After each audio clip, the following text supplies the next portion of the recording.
Welcome back to America's Retirement Headquarters, home of the Retirement Guys Formula and America's Medicare Associates with Nolan Baker, Scott Kirshner, and special guest Curtis Stevens.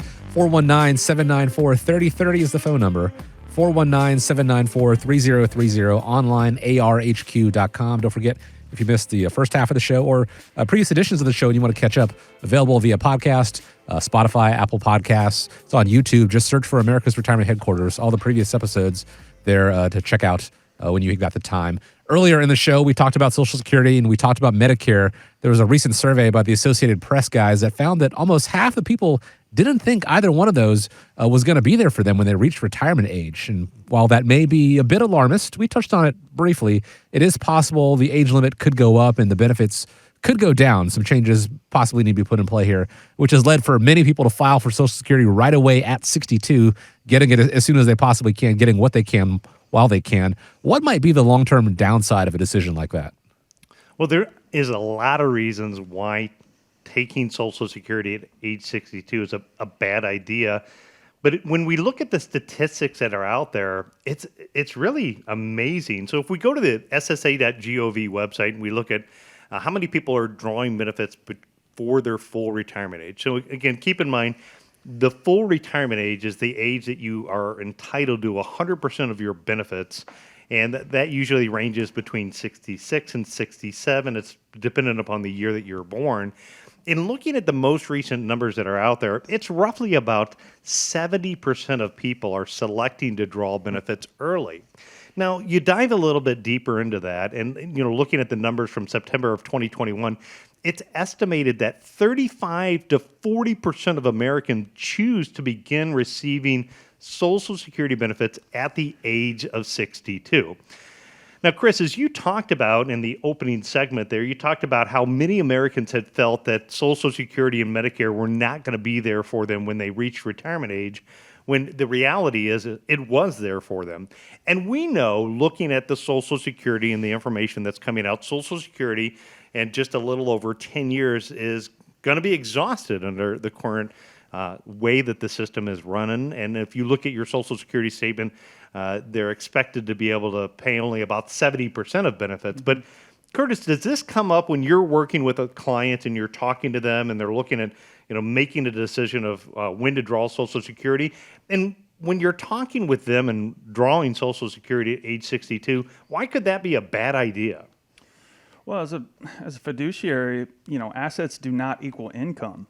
And so when it comes time to formulate a retirement plan for people, you're looking for guaranteed sources of income to build a retirement plan off of. So generally speaking, we'll optimize Social Security and build off of that. Mm-hmm. And so there's not many places you can get guaranteed income. And that is a guaranteed 8% simple interest roll up on your benefit. So you want to capitalize on it.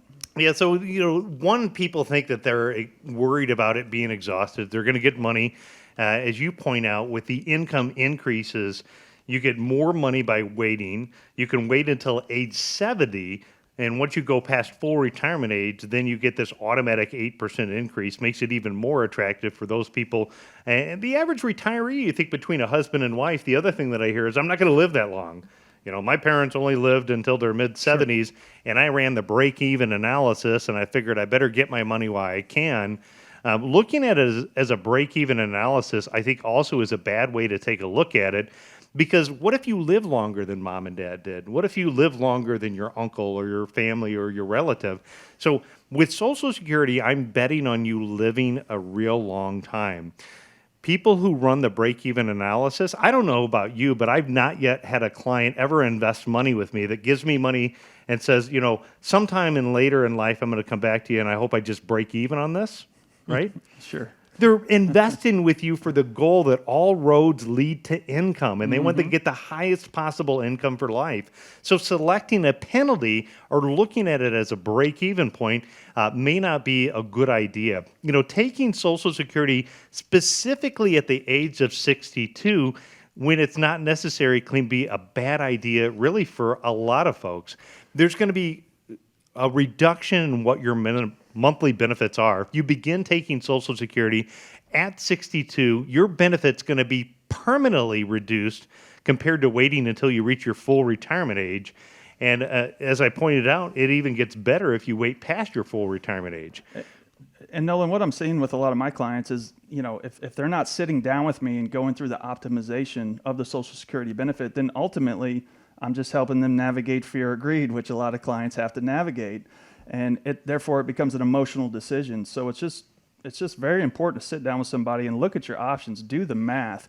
You could be leaving $100,000 on the table. I agree. And one of the things that I tell a lot of people when I talk to them is I'm a numbers nerd, right? I want to put the odds in your favor. So Yes. instead of listening to somebody that tells you, Social Security is going to go broke and you better get it while you can, or looking at the emotional aspect of my family, has some health issues, you look at it from a pure numbers standpoint. If you're within 5 years of retirement, so again, if you're within 5 years of retirement and you have not got this Social Security optimization report that Curtis is talking about, there's two ways that you can get this report. First of all, you can call us at the office, 419-794-3030. We'll run that number for you. We'll take your numbers and we'll give you specific advice based upon your own unique situation. We can talk about family dynamics, and we can run several different options. So we can run what the computer optimized best approach is. We'll run what you originally thought was your best approach, and we might give you option B or C. The other thing that you can do is come out to one of our upcoming events where we're going to be talking about more on this topic of Social Security and Medicare and how these decisions are crucial decisions on what you make to be able to get to the most impact forever.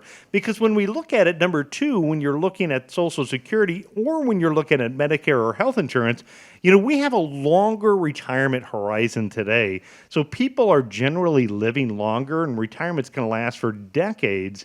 If you have good health, you're expected to live a long time. Delaying Social Security, it can result in higher monthly benefits. It can provide, over the long term, more tax-efficient income. There's an income on your spouse, right? So if you're married moving into retirement, the decision that you make is going to impact the household income as well.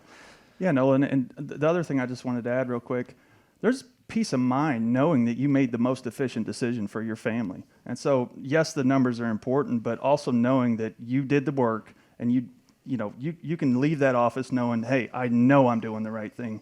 What's the value for that? For my clients, I find it substantial. Yeah, I'd say having that peace of mind and say that I know the numbers were run and we looked at it and looked at possible different scenarios helps you check that box off on getting the Social Security. Sometimes people draw benefits early, again, using this example of 62, and what they may not be aware of is there's earnings income limitation. So if you draw benefits before full retirement age and you decide to continue to work or go back to work, did you know that you can be penalized based upon the earnings limitation? So again, for every $2 over your earnings limit, which is just about $20,000 a year, you're going to give one benefit back in Social Security. And the last thing is you want to look at it as you talk about when you're leaving the office to know that not only did you make a decision based upon what could be best for your life, but you made that decision based upon how it could impact your survivor benefits. So there's some advantages to looking at it from how you make a decision on what that's going to be when ultimately one of the spouses passes away. And the best way to know what's right for you is, again, take one of two steps. Number one, call us right now. You just skip to the front of the line, and you can bypass waiting to come into that upcoming event that we have and get immediate results with us being able to run that Social Security optimization report. We can type in and put in those numbers. When we put that into the software, what we're going to do is we're going to ask you first, what was your original plan on drawing Social Security? We're going to then run those numbers. We can look at life expectancy. We can look at rates of return. We can look at inflation numbers. We can adjust it just right for you. Number two is we're going to look at the computer and showing what is the optimized report based upon all the possible outcomes in an optimized scenario in your situation. Then what we can do is we can look at plan B and plan C and run a couple of different what-if scenarios. So you can jump to the front of the line if you call us and get that report at 419-794-3030. The second thing is get more educated. If Social Security is a topic that you're not familiar with, again, if Medicare is a topic that you're not familiar with, go over to our website and go to arhq.com, click on the events tab, and register for one of the upcoming events that we have where we're going to be talking about this topic and helping you make a better education decision on, when to draw Social Security and why taking Social Security at 62 could be a bad idea. Don't be the person paying a tax on your tax. Absolutely. Especially unnecessarily. Again, as we get closer and closer to the 4th of July, Curtis, you hit it right on the head. You don't want to pay more in taxes. It doesn't make you more patriotic to do so. We could spend longer than the 10 and a half minutes we spent so far really getting down to the details about Social Security. But the truth is, without knowing your particular circumstances, it's going to be just generalized information. So the best step is to have those numbers run. I think I'm speaking for a lot of the listeners out there. Numbers may be your forte there, Nolan, but not necessarily my thing. So here's the number you should keep in mind, 419-794-3030. Have that Social Security optimization report run. Again, 419-794-3030, or go to the website, arhq.com.